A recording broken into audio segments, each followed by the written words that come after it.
Bonjour à tous, j'espère que vous allez excellemment bien. Eh bien, nous allons faire le débrief du premier match de cette Coupe du Monde 2022 et Qatar-Équateur. On va revenir sur cette rencontre, sur ce qui s'est passé, sur les hommes du match, l'homme du match peut-être, dans une équipe et dans l'autre. Et puis on gardera un petit peu le reste du parcours pour chacune des deux équipes dans cette rencontre. N'hésitez pas à vous abonner à la chaîne, à réagir dans les commentaires, à mettre un pouce bleu, à partager la vidéo sur les réseaux sociaux, notamment auprès de vos proches si vous pensez que ça peut les intéresser. N'hésitez pas à regarder également TikTok avec les vidéos de la mi-temps, de la mi-temps. Alors aujourd'hui, j'ai fait trop long. J'ai fait 3 minutes et j'ai pas la connexion internet pour faire 3 minutes, donc ça a mis trop de temps à arriver. On fera demain, on sera bien calé. Je pense qu'on fera entre 1 minute et 1 minute 30. Comme ça sera en ligne en fin de pub pendant la mi-temps, en tout début de deuxième mi-temps pour voir les débriefs sur TikTok, les débriefs de la première mi-temps. N'hésitez pas également à réagir dans les commentaires pour me dire ce que vous avez pensé de cette rencontre. Premier match. Ça n'a pas été facile pour l'Équateur. Je déconne, ça a été très facile pour l'Équateur. C'est le Qatar qui a été en difficulté, le Qatar qui était complètement amorphe. Je crois que même une limace aurait été plus active dans cette rencontre que les joueurs qataris. C'était vraiment pas bon du côté du Qatar et du côté de l'Équateur, c'était plutôt pas mal. On va commencer avec le Qatar. Le Qatar qui a quand même été en grande difficulté quasiment dans tous les secteurs de jeu. Il n'y a pas un domaine où ils ont été vraiment performants pendant ce match. Alors, ils s'en sortent. Au niveau des statistiques, ils s'en sortent quand même pas trop mal. Mais qu'est-ce que ça a été laborieux.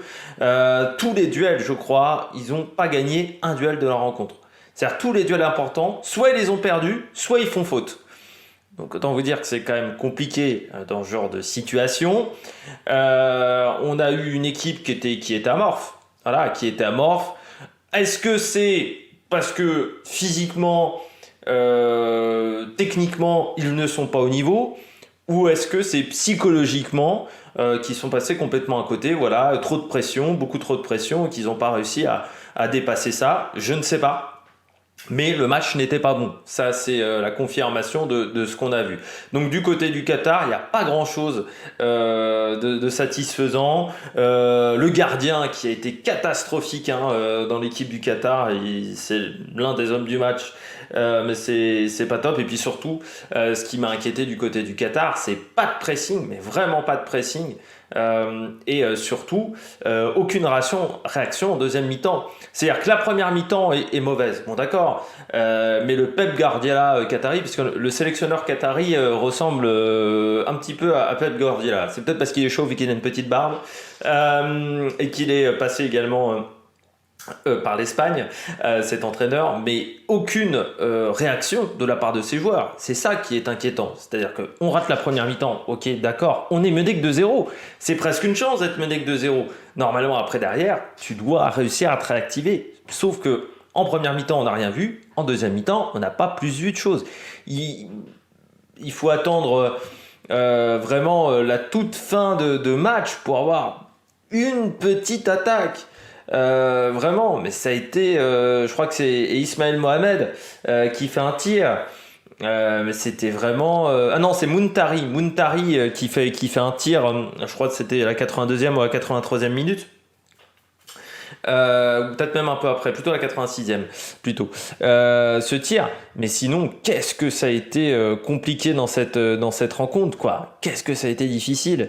On a pas vu grand-chose de la part des Qataris, donc il faudra faire mieux, parce que sinon ça risque d'être compliqué, et puis surtout pas mal de fautes, 15 fautes pour 4 cartons jaunes, c'est pas top. On passe à l'Équateur, il y a une petite déception quand même du côté de l'Équateur, c'est que pour moi, on aurait pu marquer plus de buts. Sur le débrief de la mi-temps que j'ai fait sur TikTok, j'ai dit, allez, je vois 5-0. Je pense que les Qataris vont pas augmenter le rythme, allez, je m'attends à un 5-0. Et puis, au final, il y a 0-0 en deuxième mi-temps.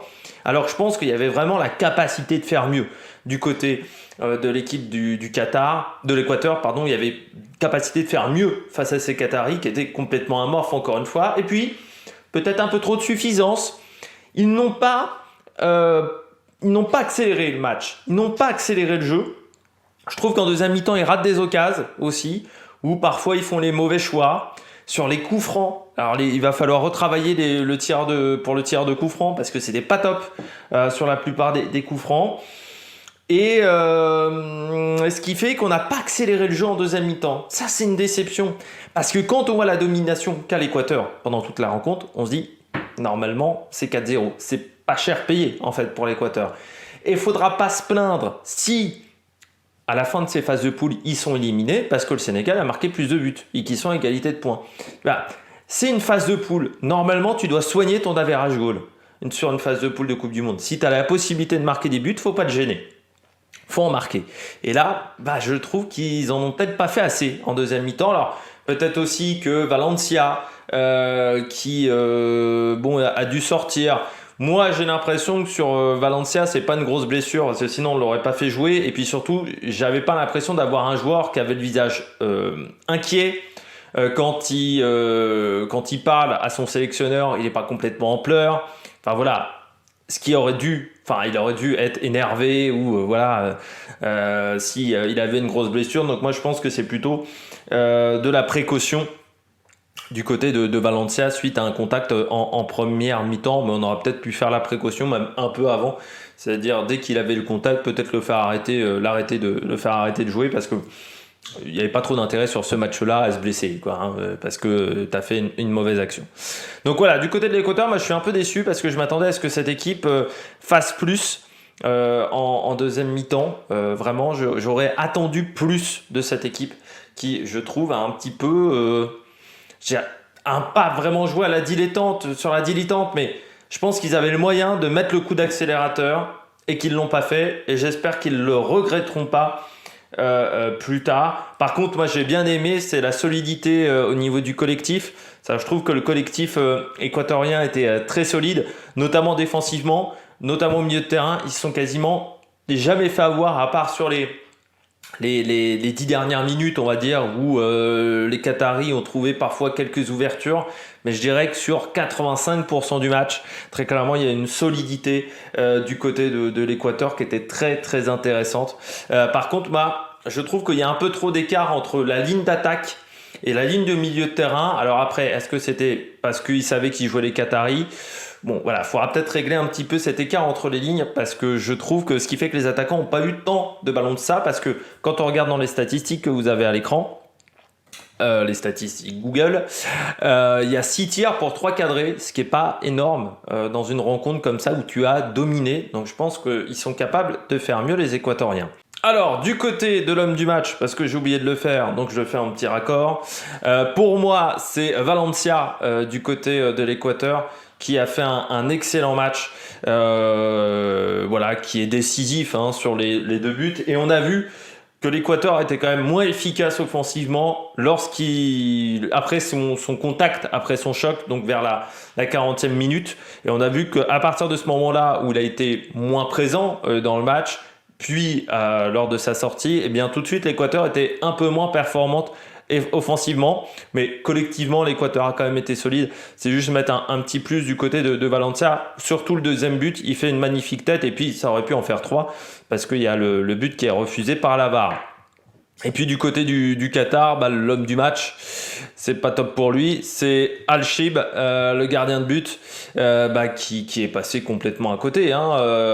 C'est-à-dire que sur le but refusé par la VAR, il se trouve complètement.